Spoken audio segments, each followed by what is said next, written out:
Hey LinkedIn, I'm back.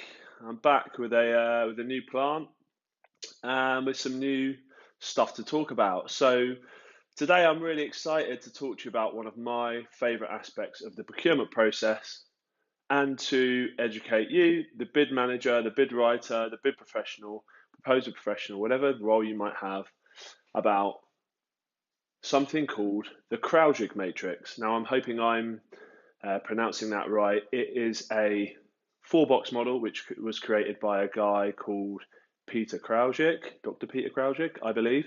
If that's wrong, I apologize and I'll put that in the comments. However, the Kraujic matrix is really important if you're a buyer. The reason is that not every project is created equal, and the way that buyers approach a project can be vastly different depending on which of the four quadrants of this matrix that the procurement project falls within. So without any further ado, let's dive right in and do some learning. Right then, guys, so here we are. Here it is, the Kraujic matrix. And there's a few things I just want to draw your attention to first. On the left-hand side, we've got profit impact, or you can think about this in terms of the value that the purchase is driving for the business, or even more simply, just how much it costs. It's a bit more nuanced than that, but let's just try and keep things simple for now. And then supply risk, that's really around how many suppliers are there in the market, and what is the risk of that supply as well, in terms of if something goes wrong. But really, predominantly, it's about the supply risk. Are there few suppliers, which is on this end, or are there lots of suppliers and this is down this end?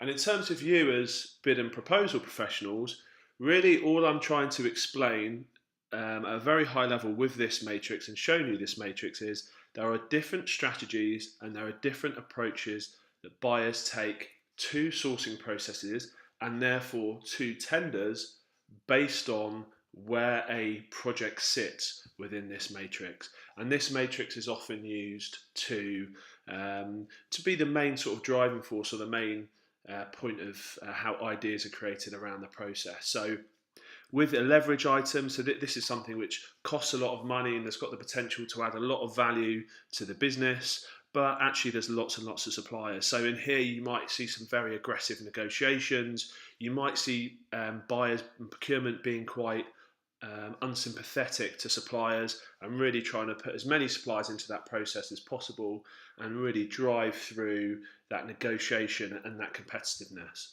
Whereas on something which is, say, a bottleneck item, here's something which is really, there's only few suppliers in the market that can really deliver what we want. It may be something that we need that innovation in terms of something that doesn't really exist in the market. And the whole approach to tendering here is going to be a lot softer. It's going to be a lot more collaborative. It's going to be something which really we're putting,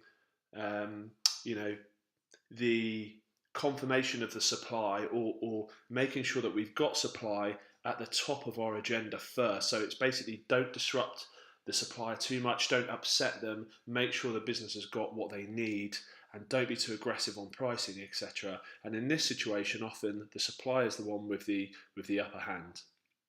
So anyway, this is a very brief introduction to the Kraujic matrix. We could go into this a lot more, but I just wanted to let you understand this is one of the steps that happens pre-tender.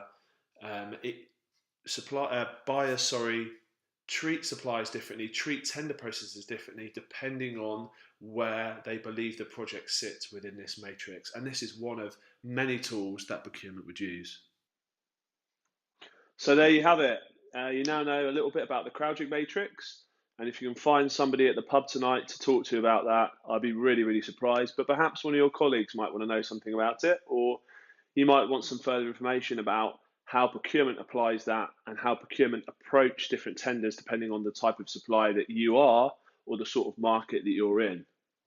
If that's of interest, let me know. Give me some ideas in the comments, or any feedback on the video in general would be great. All right then, I'll see you next time.